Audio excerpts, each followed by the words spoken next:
Here we go, right here.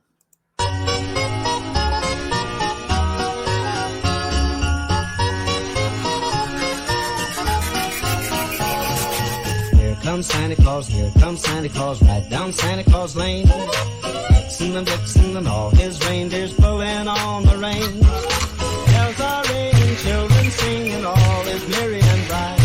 So hang your stockings and say your prayers, 'cause Santa Claus comes tonight. Here comes Santa Claus, right down Santa Claus Lane. He's got a bag that's filled with toys for boys and girls again. Hear those sleigh bells jingle, jangle, oh, what a beautiful sight. So jump in bed and cover your head, 'cause Santa Claus comes tonight.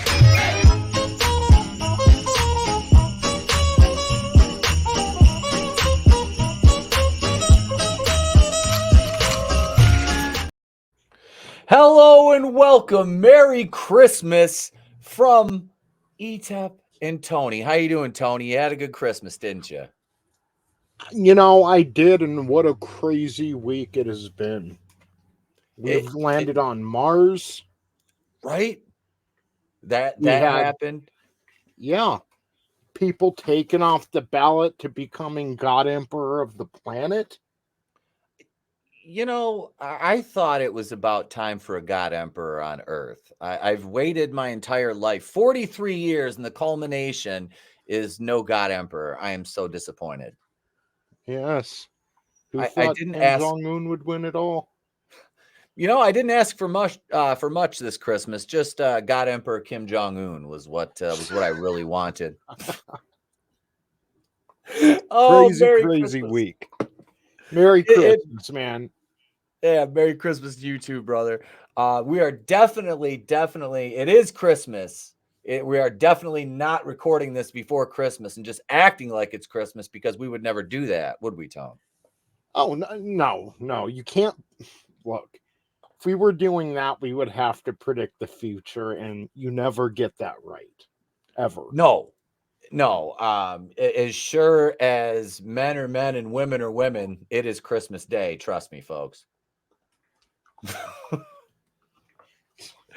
The future is not going to look like Demolition Man. We all know that. You know, I myself I was excited about the commercial jingles becoming top 40 hits, though. That was really, really high on my list of things I was looking forward to in the Demolition Man future. Yeah, right. And is it too much game music? Right? Is it too much to ask for Dennis Rodman to be unthawed and, turned into Simon Phoenix? Oh, wait, that was Wesley Snipes. Never mind. Or at least Walt Disney so he can take his fucking company back. Oh, no, nobody likes Bob Iger. Not even Bob Iger likes Bob Iger. Let's be honest. God, yeah, it was a great Christmas. A lot of traveling. We hope you at home had a wonderful, wonderful Christmas as well. We do have a few orders of business, though, we could get into here before we start our discussion, Tony. So why don't we do that right about now?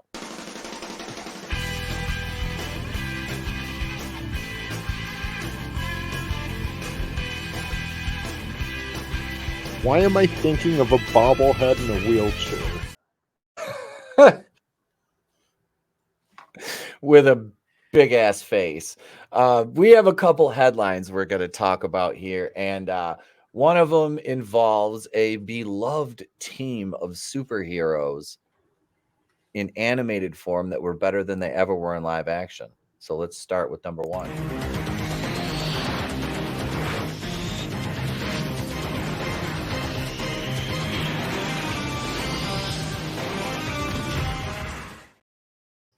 The X-Men were in the news, and it was an article discussing how they're going to transform this team into a female-centric team. Now, this is the live-action version we're discussing here, and I, for one, have no anticipation for this. I'm not going to watch it. I'm not going to waste my time.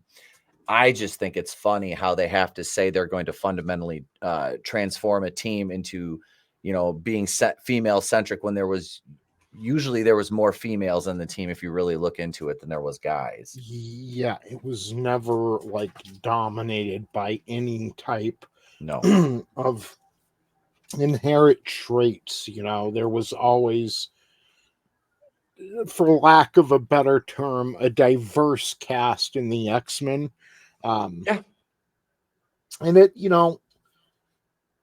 they kind of ruined this a few years ago when Victoria Alonso mentioned, why is it the X-Men? Why isn't it the X people? And it's like, then you knew, this wasn't going to be good. But yeah, this speaks more to my theory that even if they were to make an X-Men, they really should have told these MCU stories in an anthology type run. Like we had the Infinity Saga. Now let's start over from square one. And like American Horror Story, you can have some actors reprise their roles, or you can recast other actors, and that's fine.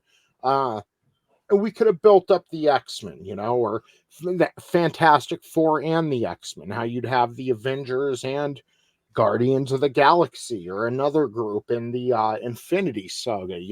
We could have started over from square one, and they could have made it more female centric without virtue signaling about it, just trying to tell good stories, and people would be fine with that.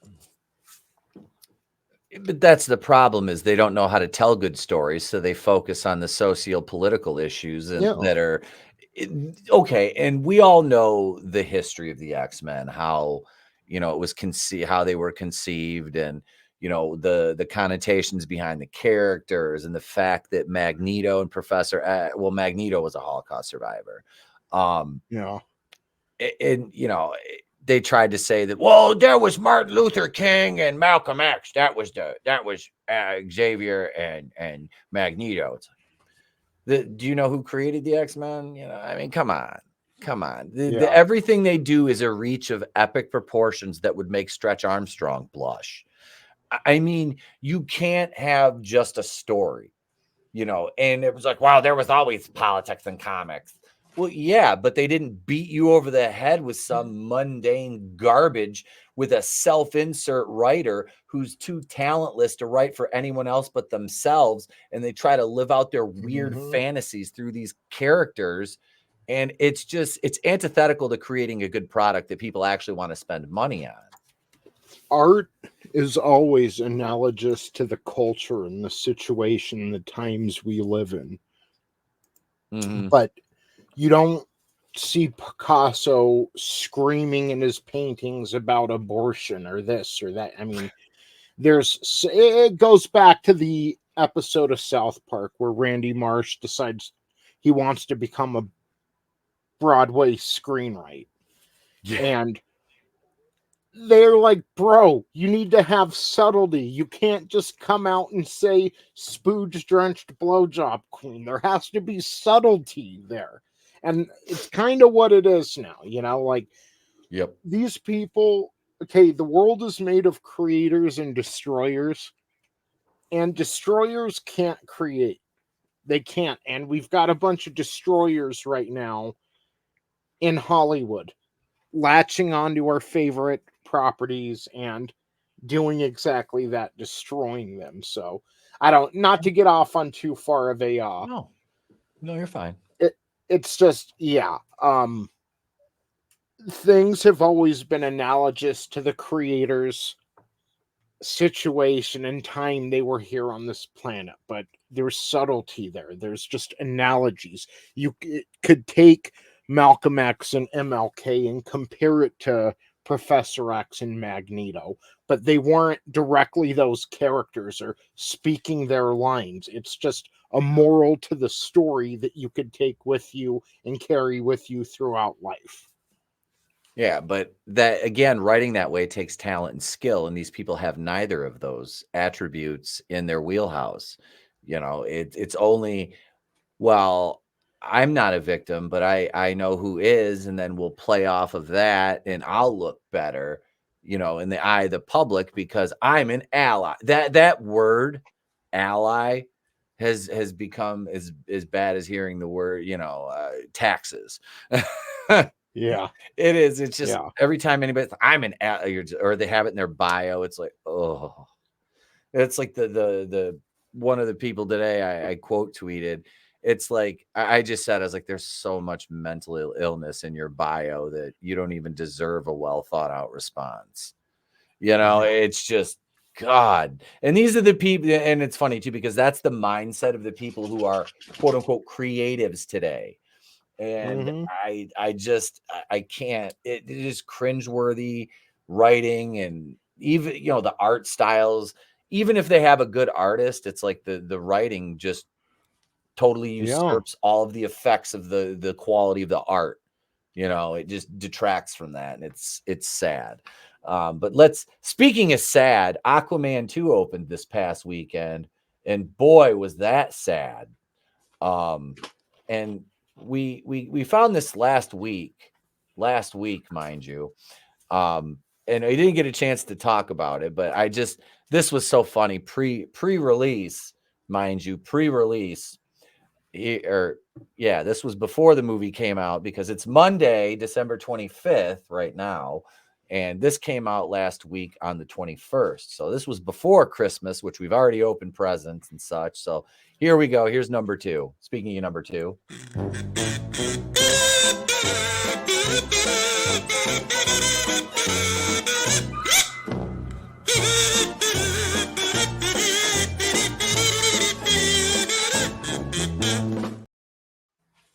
Man, why aren't you following Vivek? I don't know. I should be. Maybe that had stopped me from sharing gay porn. Maybe it'd encourage it. Maybe, who knows? But boycott Aquaman 2, and Amber Heard, is finished, and she's a lovely human being. Aquaman, I don't know why they even bothered to release this. It seems it would have been more effective to go the route of Batgirl and just scrap this and put it in the can and never Yeah. show it. Tax write-off. You're going to make more money than you're going to save more money on the taxes than you're going to lose putting this thing out into the box offices. Because this goes back to Suits and not really they don't care about the integrity of the DCEU, which this is more or less the final movie in its current iteration, Mm-hmm. The Suits were hoping there'd still be enough horny females to go see Jason Momoa, and they could at least recover their costs on this. Which I agree with you. It probably would have been better to just write this off on your taxes. I couldn't get into the first movie. I really couldn't. I've had a lot of people tell me, "Oh, it's pretty good," but never. If you would have asked me 15 years ago if I thought an Aquaman movie would be a good idea, I would have told you no. And I appreciate what they're doing, updating his look, trying to make him more modern for modern day audiences. But Aquaman as a whole just isn't a cool character. No. He's like the Flash. Yeah. The Flash is just meh. I could see more people, there are people who actually, I've met people. I've heard Eric July will tell you that's how he got into comics. His favorite was the Flash. He was really into the Flash as a kid. I've at least met those people. Yeah. Heard of them. I've never heard of anyone who's like, "Oh, Aquaman got me into comics." No, I'm sure there are a few, but not enough to justify a major motion picture. With a sequel, like what, 5 years later? Almost 6. I mean, this movie, the Aquaman, the first one, it came out, it seems like forever ago. Yeah. I mean, what was it, 2018? December 2018. And that hit $1 billion, and I was like, how? But I watched it at home. I watched it at home when it started streaming, and I enjoyed it. The wife and kid liked it. Trey especially. I mean, that was like one of the first movies he ever sat still through. and was just the color palette they used in the underwater scenes was fucking amazing. I absolutely loved that. Because well, and it wasn't that it was that good. It was that in the DCEU to that point, what did we receive? All this dark grays, the Zack Snyderverse shit, you know. I mean, so I liked it, and I didn't think Momoa was too bad in it. Patrick Wilson was good as Orm. I can't think of the guy who played Black Manta, but it wasn't bad. It was a good movie. You hadn't become Momoa'd out at that point either. Like No, now he's been in a no. ton of shit, and he's like Samuel L. Jackson, basically the same character in most of his movies. Yeah, he was bad in Dune. He was really bad as Duncan Yeah. Idaho in Dune. I was like, Yeah. you are no. Mm-mm. And can I mention too that, you know, aside from where comic book movies are these days, in the court of public opinion, like other than like fourth wave feminists who are hopeless, they're gone, they're lost to the dark side. There's no bringing them back. No. Has there been an issue that the people of Western civilization have agreed on more than Amber Heard is a bad person? I've seen people from all political ideologies, Yeah. persuasions, all skin colors, all sexual orientations. Like, everyone agrees. Like, I'm not a big Johnny Depp fan, at least these. No. And I don't think he's necessarily a good person either, but even I can call Amber Heard out as a bad person. And she's one of the leads. And like, they didn't recast her. They didn't, you know, putting her in there was a very bad idea. Because now, like you said, boycott Aquaman is trending. Now people are taking it personal. They're taking it to a Bud Light level. Yeah. You know, not only have these movies lost momentum, but you're also figuratively slapping a bunch of people who would support your movie in the face. Yeah, and they do it with just no regard at all for their own financial well-being. Yeah. Again, they're suits. They have no appreciation for the story. They're hoping James Gunn is gonna, in the same way everyone hoped J.J. Abrams was gonna swoop in and reboot and save all these franchises. Now they're throwing that into the hands of James Gunn, which I always wanted to see his movie about that like evil boy Superman. I never got to. Brightburn. Brightburn, yes, thank you. That was a good movie. It was Guardians of the Guardians of the Galaxy, the original, was one of my favorite movies, and that's still something I could watch. When I first saw it, it was fresh, it was new. Wasn't so big on the second movie. The third was a little better, but I don't know if James Gunn is going to be able to carry an entire cinematic universe. I don't think he can. To be honest with you, I don't think so. Yeah, and they're starting behind the bar. Like, instead of being patient and building this up, yeah, my dog agrees. Instead of being patient and building up the DCU, it's like, okay, we created Man of Steel. Okay, now we're going to do Batman versus Superman. It's the Dawn of Justice. We're going to have Wonder Woman, and we're going to have The Flash. We're going to have Aqua. And it's like, dude, calm down. Build a solid foundation. Create a few good movies and then spin off from there. And they couldn't do that. So perception on DC movies, at least live action movies, isn't necessarily positive. And now you're going to tell everyone everything we did before doesn't matter and we're starting over again. James Gunn has his work cut out for him, and who knows, maybe he will come out a legend. Personally, I'm not a big fan of his, but I just don't see how this is going to work. No. Gunn, you said he's starting behind the 8 ball.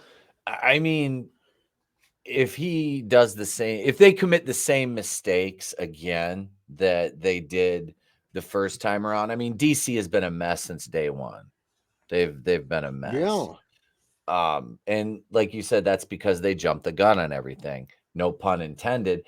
But no, if you listen and pay attention to what he's saying, like on Twitter and all these different interviews, it's going to be much more of the same as what we've gotten previously.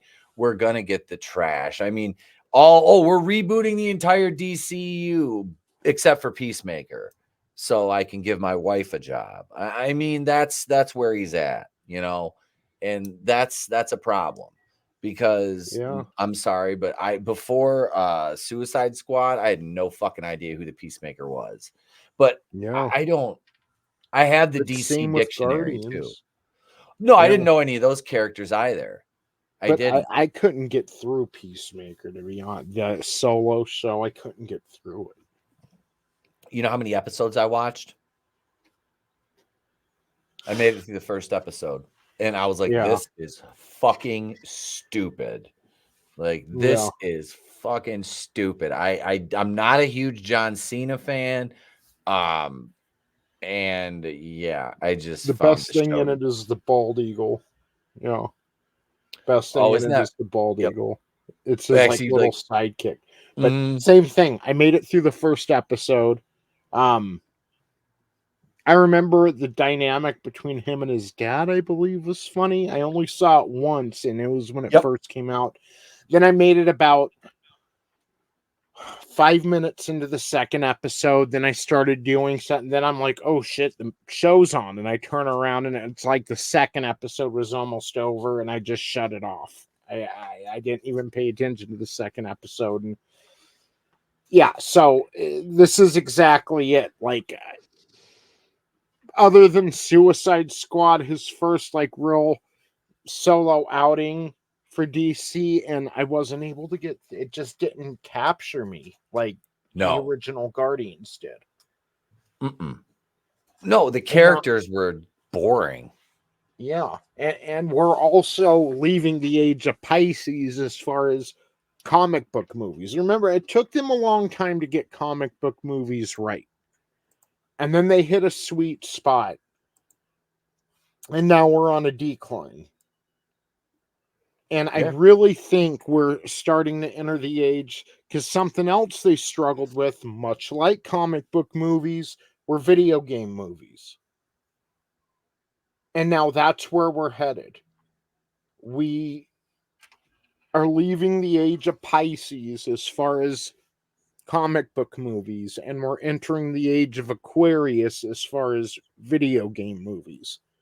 And that's going to be Hollywood's next big thing. Look, think about 20, 25 years ago. I mean, even 20 years ago, you'd have some comic book movies. You'd get your Raimi Spider-Mans or the Fox Fantastic Four. But even then, they were dropping shit like Elektra and things that, it just didn't have the same impact as, the MCU in its sweet spot. That's where we're starting to get with video game movies. Oh, their born on date has since passed. So it's like, not only is James Gunn starting behind the 8 ball, not only am I not sure he doesn't have the talent to carry an entire cinematic universe, and I know a lot of it's controversial. I guess he cast his brother as someone in the DCEU, and a lot of people are the new and improved DCEU, and a lot of people are bitching about that. But also, it's a bit too little too late. Like, the momentum from comic book movies have died. It's like society, we've experienced that. We had its ups, we had its down. Comic book, not just the MCU, comic book movies as a whole kind of peaked at Avengers Infinity War, Endgame, and now we're on the decline. Oh, God, yeah. Yeah. Maybe You everything's ebbs and flows. Maybe in 20 years, comic book movies will have a renaissance. But right now, society's had its fill. And it's mainly because they could have kept the momentum going a little longer. But then they started interjecting stupid shit like we were just talking about, you know. They were, Mhm. I don't even need to get into detail because we all know it. I'll say the Eternals, and that's all I need to say. Like, it threw a wet blanket on the fire that was the momentum of comic book movies. So James Gunn has a lot to contend with other than just creating something entertaining that people want to see. Yeah, and I think that gets lost on these quote unquote creatives that it does take talent. And this is the caveat to having people in positions like this when they don't, when they don't have the fortitude, the wherewithal to stay the course and create something that people can enjoy as opposed to the easy route, which is just putting your own personal politics and beliefs into a fucking pre-existing movie or IP. You know what I mean? It's utterly ridiculous. And we're just supposed to be, oh, you know what? This is great. This is great. I love this unquestionably. That makes me laugh. Where if you speak out and say, this isn't good, and this is why, the stands get riled up, and you hear Don't ask questions. Just consume product and then get excited for next product. That's what you get. That's what you get from these weirdos, and it's just detrimental because that's why you get this paint by numbers, homogenized quote unquote entertainment, and it makes me scratch my head and go, why? Why am I watching? Like this morning, I was talking to you. I'm watching WWF from like 1990, 91. WrestleMania 7, which wasn't the best, but there's new wrestling. It's like, yeah, but the new stuff is shit. Like, by Mhm. and large, it's shit. And that's not because I'm some old curmudgeon. It's because it's legitimately not good. Yeah. Well, it all comes down to this. Humans love to sit around the campfire and be told a good story. Even Yeah. as children, we want our parents to read us a story as we go to bed. Storytelling is very powerful, but it's also very it needs to be rudimentary to a certain extent. You need to spin a simple narrative that people can hold on to, maybe have a little something going on in the back burner as far as a B storyline, and it needs to be simple to understand but compelling. And if you can master those things, it's all you need. But again, these people aren't human. No. These executives, these activists, they're not fucking human. So that's something that's beyond. They're like, well, we put this much into visual effects, into CGI, and it's like, but you need more than that. Like, cool explosions, but what's carrying me to the explosion? What makes me care about the explosion? What makes me care about this person when all they do is tell me that I'm inherently evil and I need to change my ways? You know, they mess this up for themselves, I guess is what I'm trying to say. Like, even if James Gunn could stick to those things and just tell compelling, simple narratives that maybe build momentum over time and give us an overarching theme and payoff, great. But I mean, it's not really, I won't say it's easy to do, but it's really not hard to do either. Keep it simple, stupid. But it's something it feels like these people have lost touch with. Mm-hmm. Very much so. Very much so. Out of touch describe, they say the boomers and the right is out of touch. It's like the weirdos that are trying to peddle propaganda is entertainment are the ones that are out of touch because they live in a bubble. It's tribalism Yeah. run amok, and it's rampant in every facet of our society. And we can't get away with it because it bleeds into the entertainment.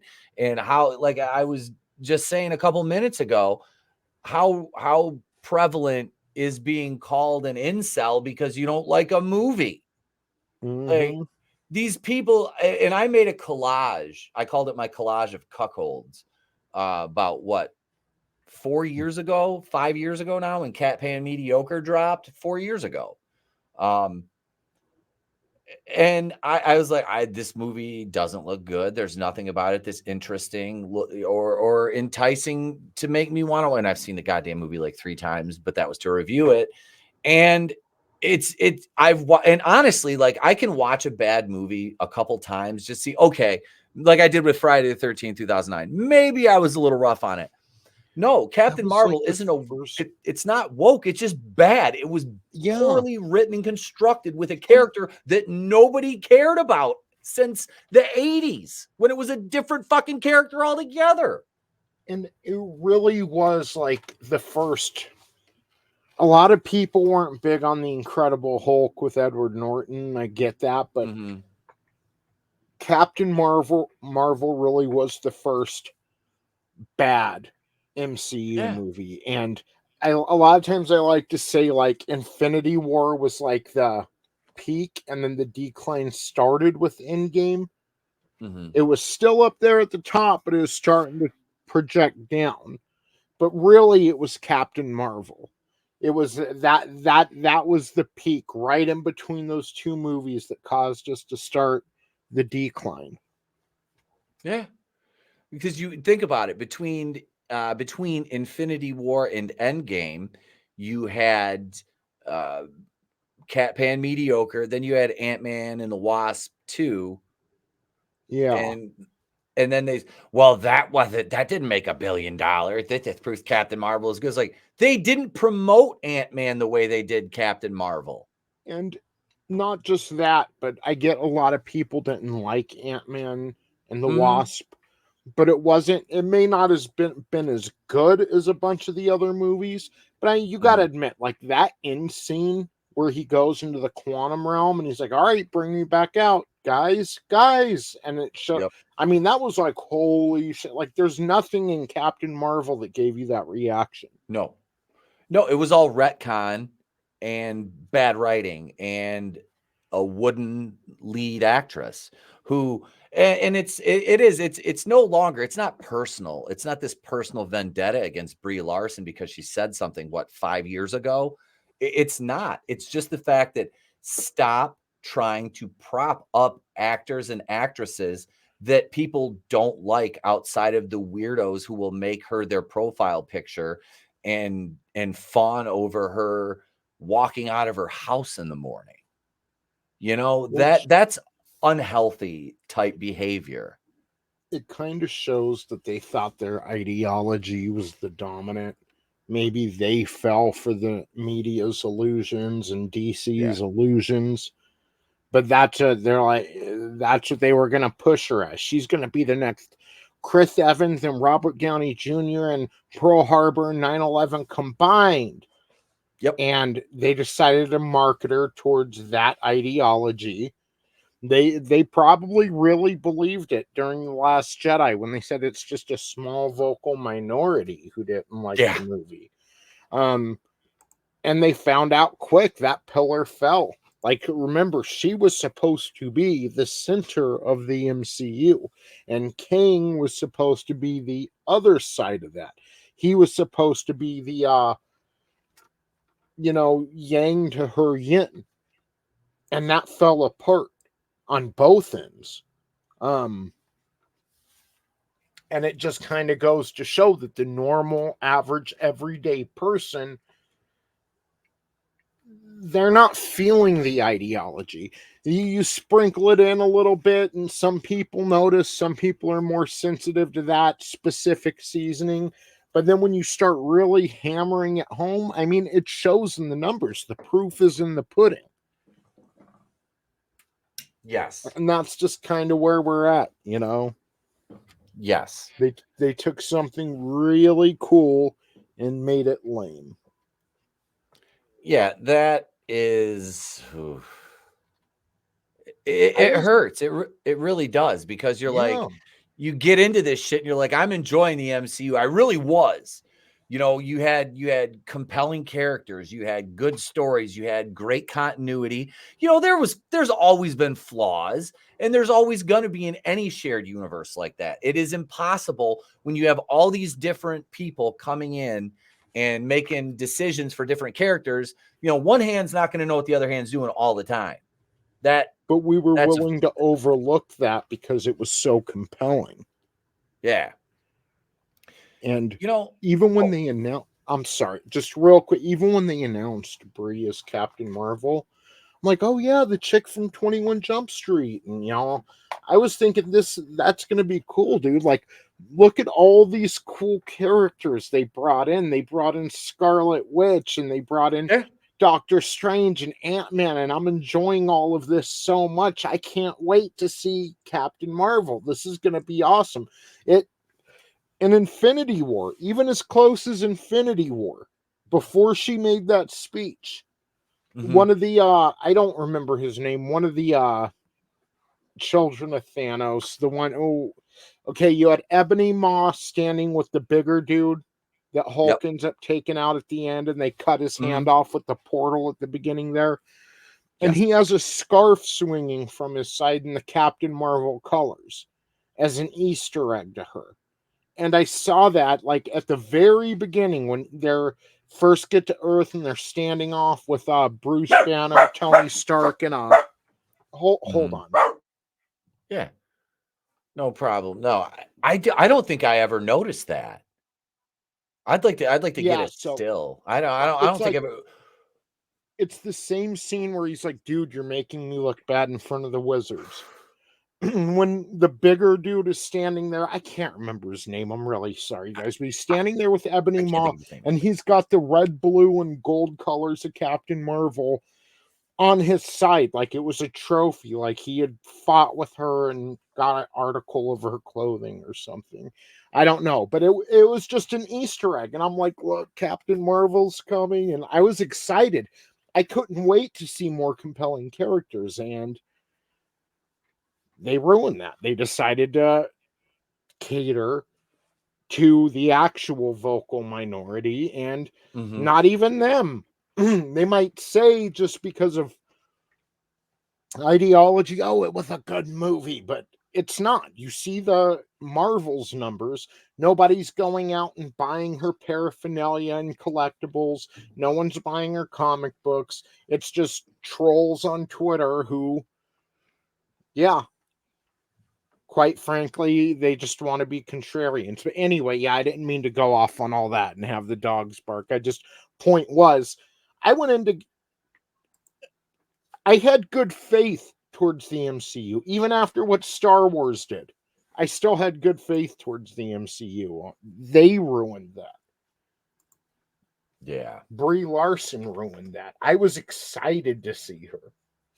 Dude, I'll never forget that the tweet she put out, hey, Entertainment Weekly, want to break the internet tomorrow at noonsies? And it's like, she's like, I'm Captain Marvel. And then you start looking into Brie Larson, you're like,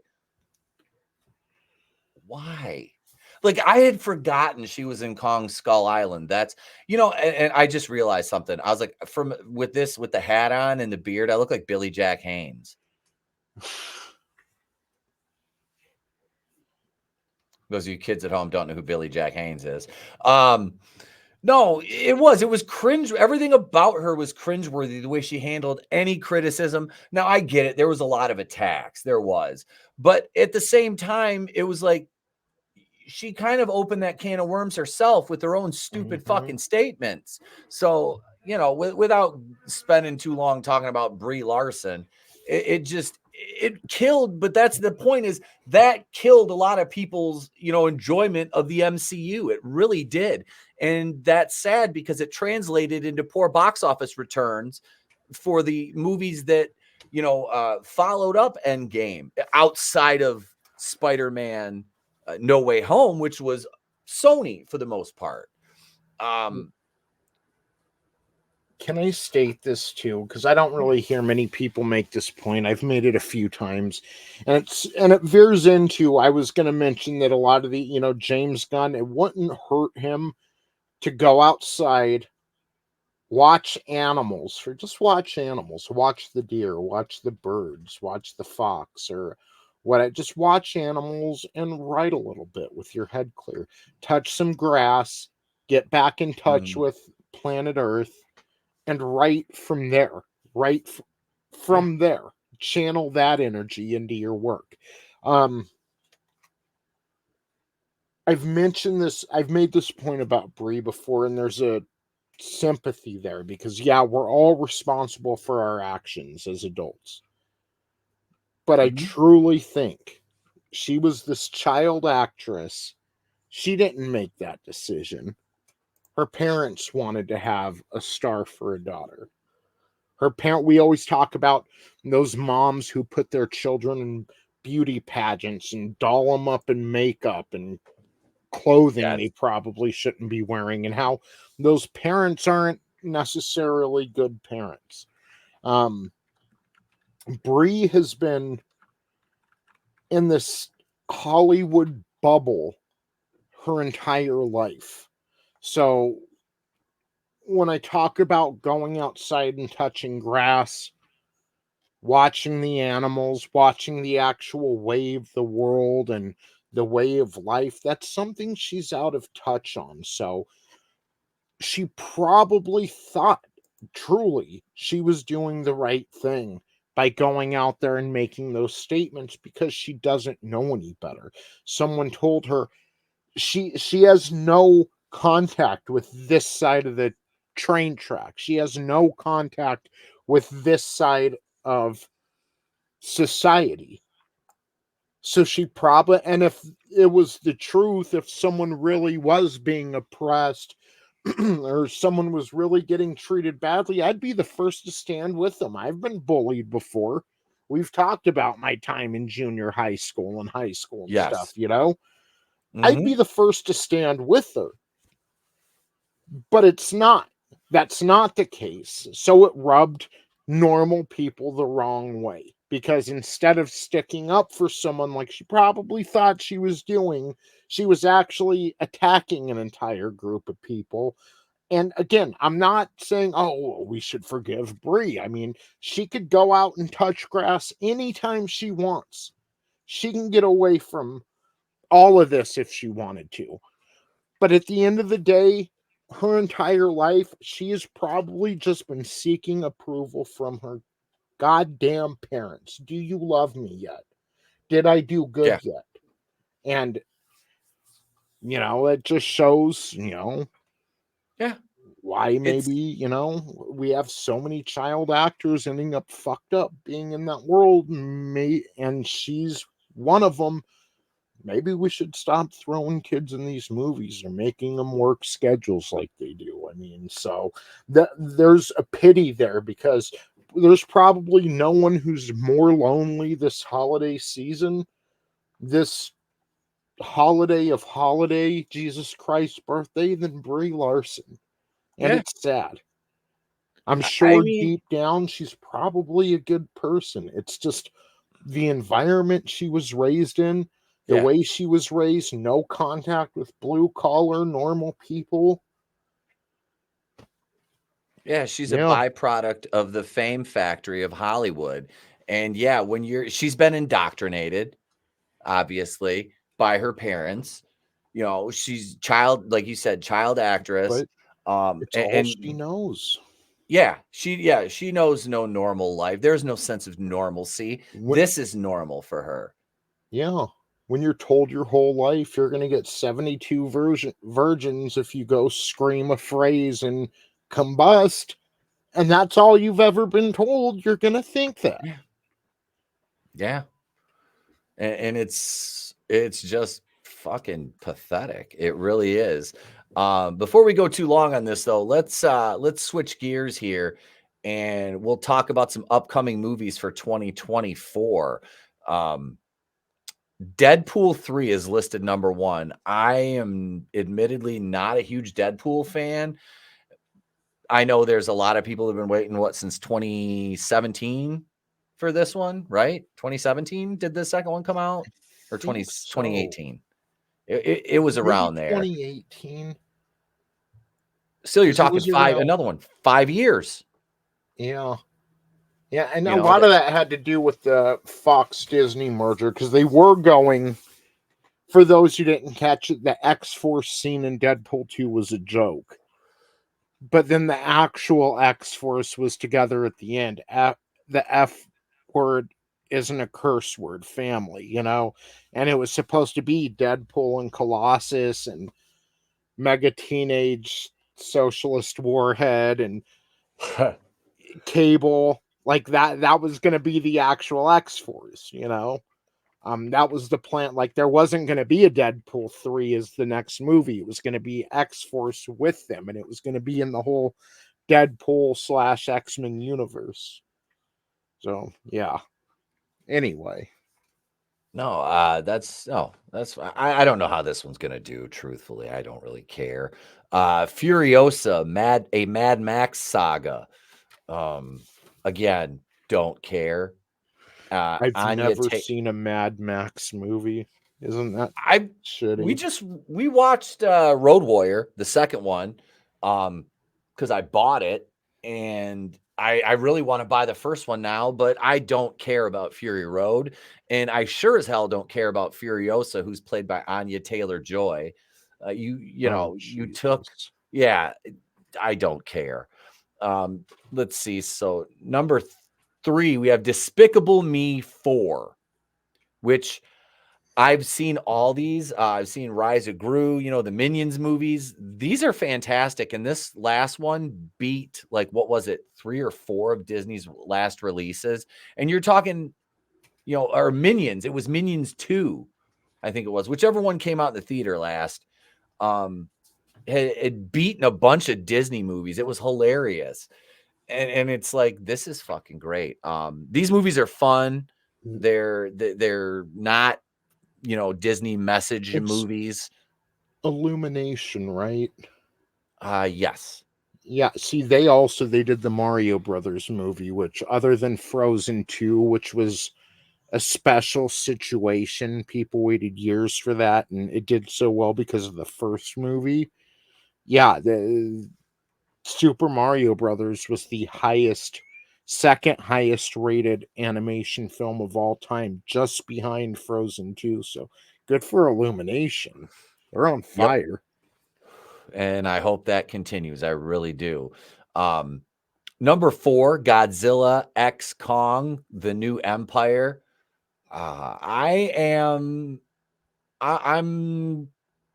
I'm good. I want to see this one. I do. I'll probably go. I haven't made it to see one of these in the theater yet, I don't think. Did we watch the last Godzilla? No, I rented that when it came out. I don't mind these movies. I like them. The only problem is you killed off Bryan Cranston in the first movie. Yeah. Which was an odd choice given you had Bryan fucking Cranston. And I don't know. I like them. I do. But the humans get in the way of the movie sometimes, if that makes sense.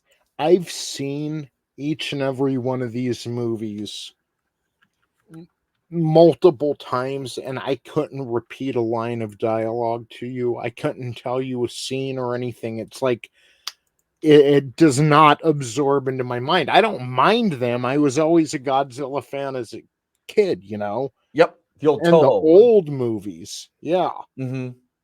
But I just, it doesn't stick. I don't know what it is. I remember more of The Rock's Rampage movie that I saw once with the wife. I can't tell you anything out of here except for Bryan Cranston died 40 minutes into the first movie. Yeah. Yeah. Just complete mismanagement of talent. But yeah, those movies, you look at them and you'll watch them and they're gone. Yeah. It's just, it's dumb, mindless fun. You Yeah. know, the only thing that sticks out about, oh God, which one was it? Was it Godzilla King of the Monsters? Was that the one with the eco-terrorists or whatever that wanted to release Ghidorah to blow up the world so they could Again, I stop can't humans from tell blowing you. up the world? It's I'm all like, like Kong Skull Island was the only one that semi yeah. retained in my brain. And that's because of Tom Hiddleston, Samuel L. Jackson. Wasn't John Goodman in that? John Goodman. Yeah. And then there's Brie Larson, was supposed to be one of the stars who nobody remembers she was in the movie because she was so utterly forgettable. Yeah. You know, I'm the photographer. I'm a strong woman. Anyway, let's see what else we have. We have Kingdom of the Planet of the Apes. And this is a very unpopular opinion, but I don't like those movies. The new ones. I didn't like any of them. I saw the first two. Mm-hmm. I didn't see because it was a trilogy, right? Originally. Yes. I Yes. need to watch that last one because I hold a very special investment in this movie. And I want to know what's going on as I go into it because Okay. Wes Ball is directing Kingdom of the Planet of the Apes. Uh-huh. It's a motion capture movie, which is what he's focused on for most of his career. And he's a lifelong Zelda fan who gets to live his dream in directing this Zelda movie coming out that I've waited 30 years for. Over.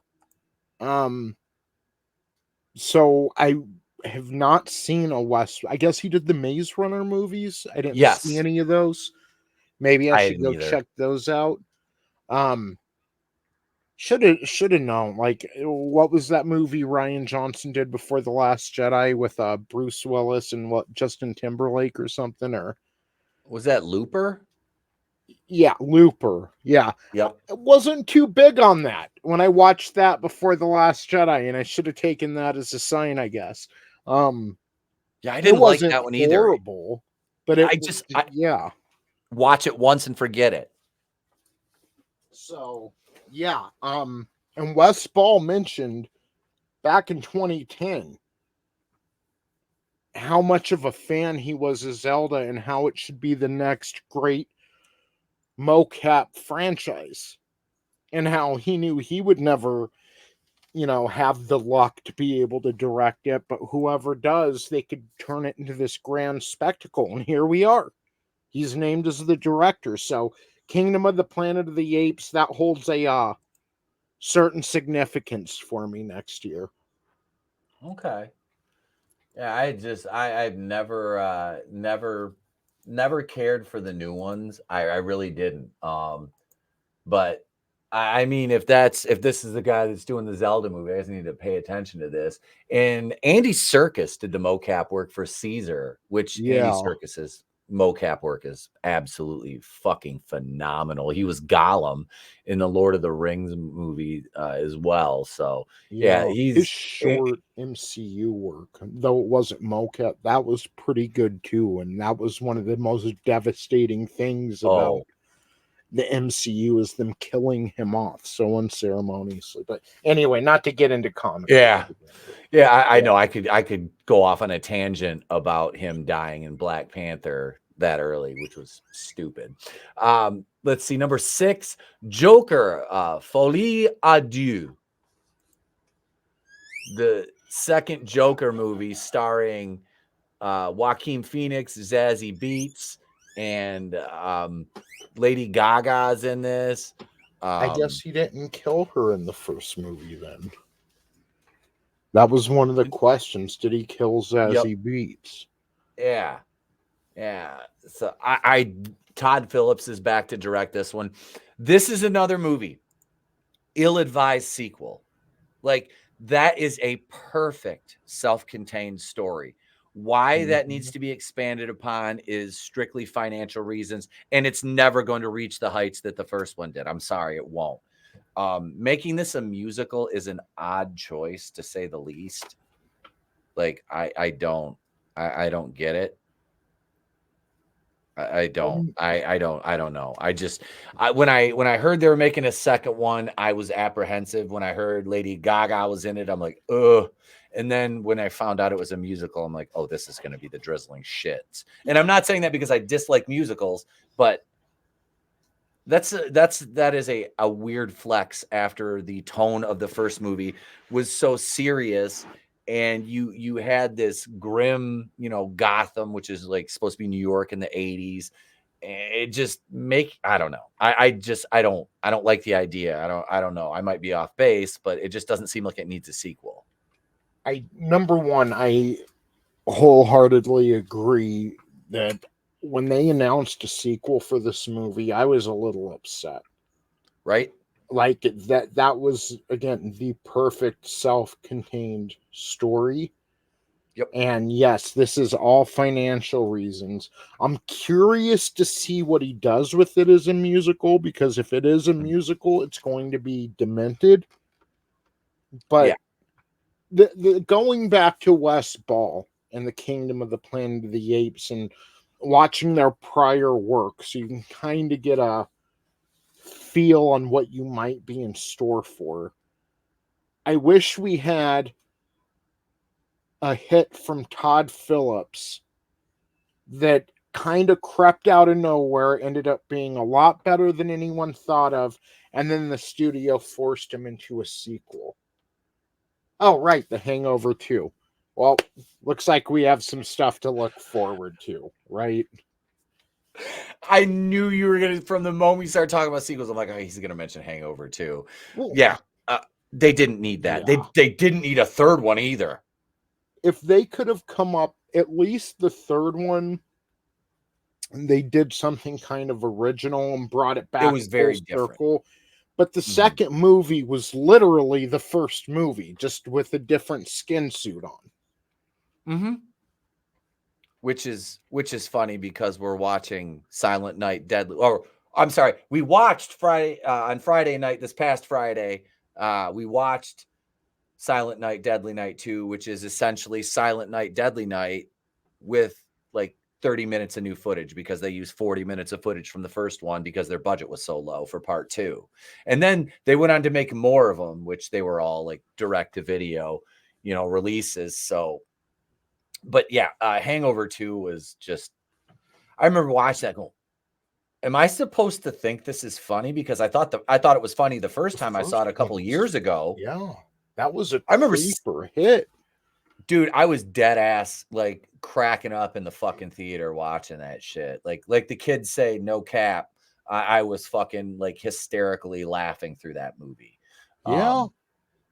It was great. It was new. The actors, Bradley Cooper, Zach Galifianakis, Ed Helms, the guy that played Doug. It practically projected Bradley Cooper's career. Like, everyone knew who he was after that movie. Yep. Yeah. Yeah. And like Galifianakis got more roles after that, which that fell apart quick. Ed Helms was already on The Office at that point. So, he was established. But yeah, and then the guy, like I said, the guy that played Doug, that nobody can remember his name because he's literally a nobody. Yeah, he was okay. Yeah, the movie was centered around his character, but like no one got less screen time than him. He was the one that kept disappearing. Like in the second one, I'm like, there's no good reason why Doug wouldn't be with them right now. Yep. And nobody talks about this dude anymore. Like nobody. Yeah. You don't know who the fuck he is. I mean, you got to be a pretty hardcore fan to know who that guy is. And like I said, I can't think of his fucking name. Number 7, Wicked. Speaking of musicals, the story of how a green-skinned woman framed by the Wizard of Oz became the Wicked Witch of the West. Is this about She-Hulk? This is the first of a 2-part feature adaptation of the Broadway musical, directed by John Chu. Ariana Grande's in it. Don't care. Didn't we already get a damn Oz movie like 10 years ago with Mila Kunis and James Franco about? I don't know. Remember that? Oz the Great and Powerful. You don't? James Franco and Mila Kunis, and it was about like he was playing a young Wizard of Oz. Okay. And she was playing one of the witches, and through the entire movie it made you think that she was one of the good witches, like Glinda, or maybe one of the ones we didn't get to meet. And at the end, we go Anakin Skywalker, and it turns out she's the Wicked Witch of the West. Yeah, dude, hold on. Let me pull this up. I've never seen it. I've never even heard of that, which is odd because I think I would know, but no, I don't. I don't honestly remember that at all. That might be one I have to check out. I'm sure as hell not going to see Wicked. Like, I'm good with that. Look, see, because it called them by their real names, or not their real names, but their name, not the Wicked Witch of the West. So here we have Oz, and I guess who ended up being Glinda or Belinda or whatever. But then here's Mila Kunis, who was Theodora. Okay. And it turns out at the end, dun, dun, dun, dun, dun, dun, she's the evil witch, Huh. And I saw it me and the wife went to see it in theater, and it was like, this is like, see, it was making you think this girl was going to be the Wicked Witch of the West, right? But then it ended up being her. And it was really, really bad. It was not a good movie. And yeah, so like now we're getting the damn musical, which is basically the same fucking thing. Why so many musicals in 2024? Like, I know it's the fourth turning, I know it's an election year and everything just has to be bad, but why do we musicals? Can we go back to the Summer of Love? Oh God, I don't know what's up with these musicals. Real quick, do you remember the made-for-TV movie Return to Oz? That shit was fucking terrifying. Yes. The fucking Jabberwocky in the mirror in that was scary as fuck. That was in the 80s, and I remember that. That movie, we need to watch party that movie. That movie used to fuck me up. The Scarecrow was scary. Yeah, that thing's like, nightmare fuel. Yeah. Oh yeah, we need to go back and watch this. I haven't seen this in years. Hold on. I'm channeling Tommy. I hear him in my mind. It's free on Tubi. Thank you, Tommy. I was going to say, if it's fucking streaming on Tubi, I'm a son of a blue-nosed gopher. I don't know where I got that from. It's from a movie, though. No, it's Beavis and Butthead Do America. That's what it was. It was Robert Stack, Agent Bork. Agent Bork was blue-nosed gopher. Yep. That's what it was from. I'll be a monkey's bare-assed uncle. Oh God, I'm old. Number 8, National Treasure 3. This has been announced. It's not. Most of these are in post-production. Let's see. Despicable Me 4 is filming. Deadpool 3 is filming, and the other ones we've talked about are all in post-production. National Treasure 3 is announced. I don't know why they're doing this. Didn't they do a Disney Plus show that was the absolute shits for this too? I think. I mean, what was it? The Disney Plus show. National Treasure 3 is the movie. No, they did, because I haven't seen any of the National Treasure movies.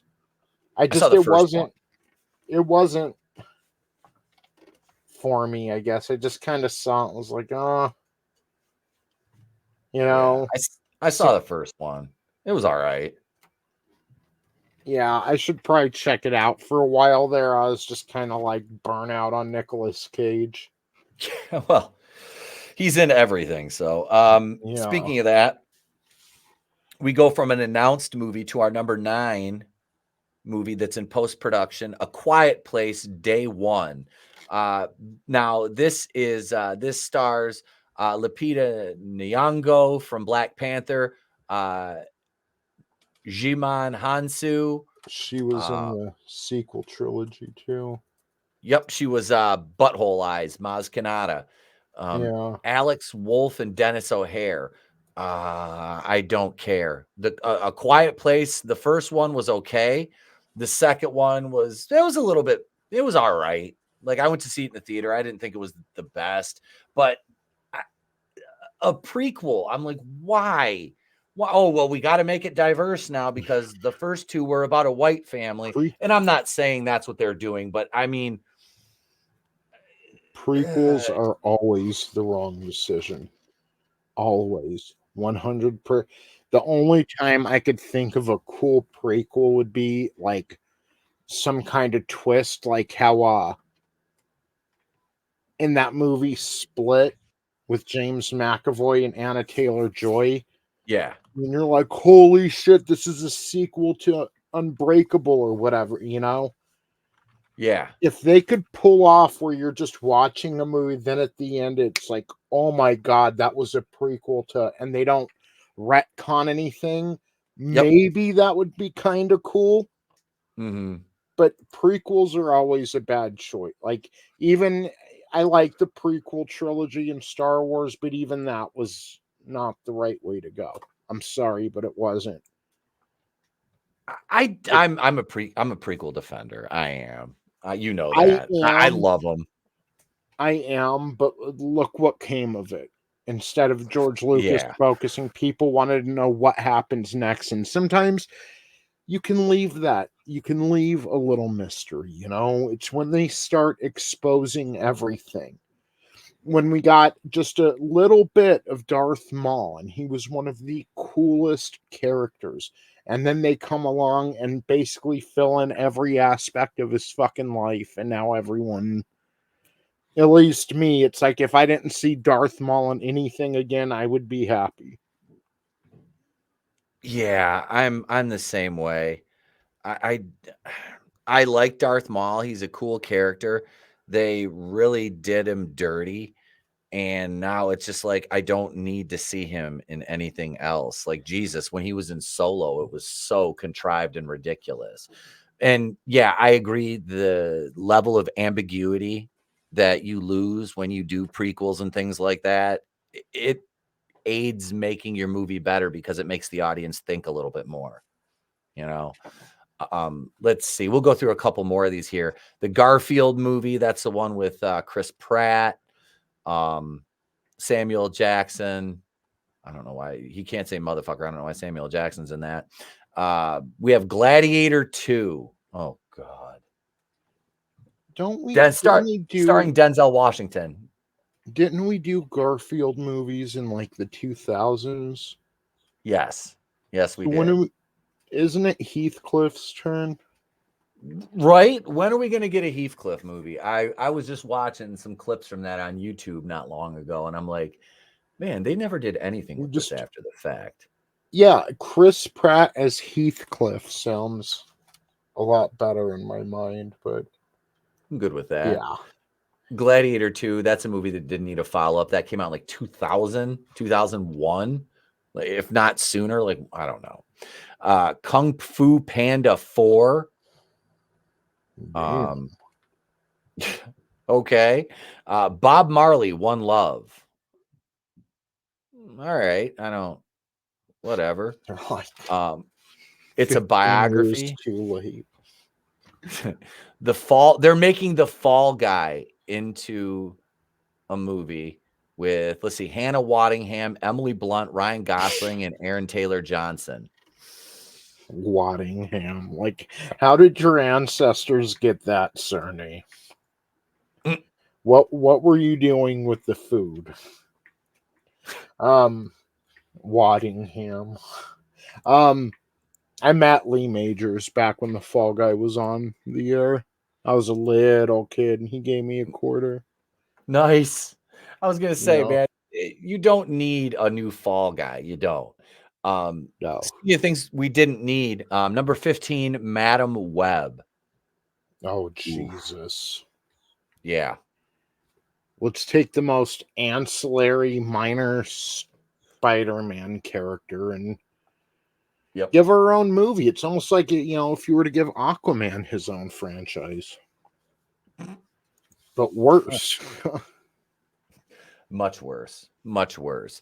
Let's see. We'll go up to number 20 here. We have the Ark and the Aardvark. An Aardvark named Gilbert lands the job of shepherding all the animals onto Noah's Ark.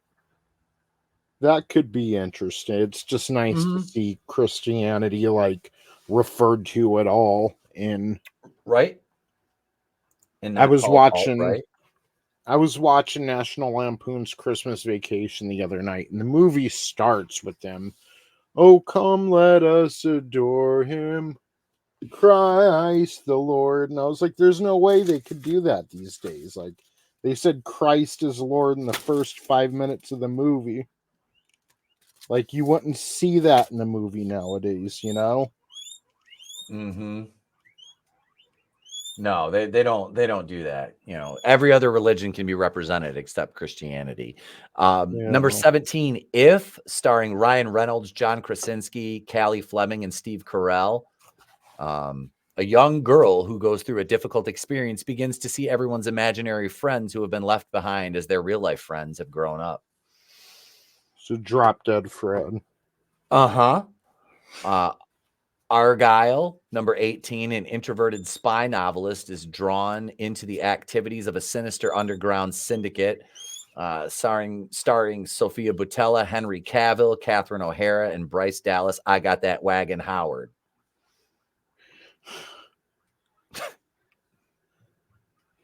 Yeah, that Don't care. station wagon.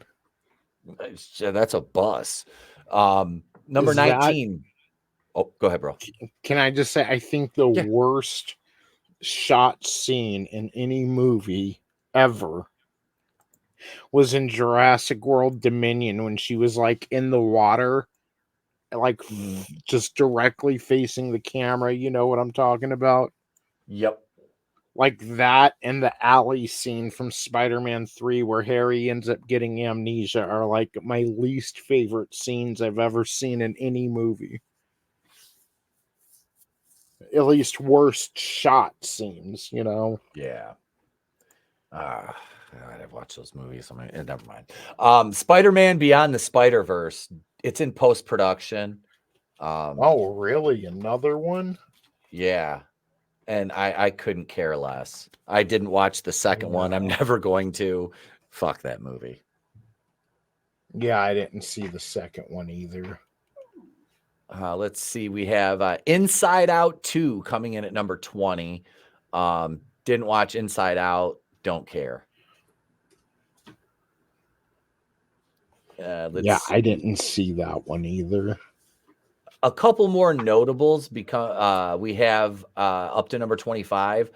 In at 22, Sonic the Hedgehog 3. It's filming. I'm excited about that one. Trey is more than excited to see what they do with that. I love the first two. The second one had a few flaws, but not terrible. But yeah, I'll go see that in the theater. Jeff Fowler's back to direct for a third time too. Knives Out 3 is announced. Jesus. Yeah, after the second one, I was done. The second one was bad. Let's see what else we got a live action Hunchback of Notre Dame from Disney that's announced. And they are currently filming the untitled Venom sequel being directed by Kelly Marcel.